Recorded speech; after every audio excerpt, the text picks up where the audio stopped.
বন্ধুদের জানাই সরস্বতী পুজোর অনেক অনেক শুভেচ্ছা। সরস্বতী পুজো কিন্তু দুদিন এই বছর, গতকালও হয়ে গেছে, তো আজকেও পঞ্চমী যেহেতু আছে আজকেও পুজো হবে। আর আজ যেহেতু সূর্যোদয়টা পাচ্ছে, তো আজ সরস্বতী পুজো কিন্তু আমাদের এদিকে আজকেই হচ্ছে। তো আমিও করলাম বাড়িতে সরস্বতী পুজো। এবার কিন্তু কোনো পুরোহিত দিয়ে পুজো আমি করাইনি, এবার বাড়িতে আমরা করেছি পুজো। আর এখানে আমার এই সরস্বতী মূর্তি আমার বাড়িতেই থাকে, এই মূর্তিটা দিয়ে আমার পুজো হয় এখন। তো তোমাদের পুজোটা কবে হলো? কাল হয়ে গেছে না আজকে হলো? একটু জানাবে সবাই। আমরা কিন্তু আজকেই করালাম। এখানে দেখো আমার গোপু সোনা উঠে পড়েছে।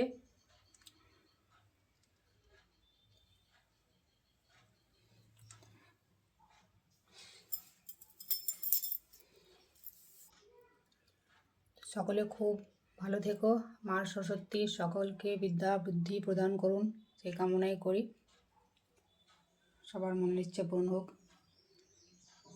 সবাই খুব ভালো থেকো। চলো টাটা সবাইকে।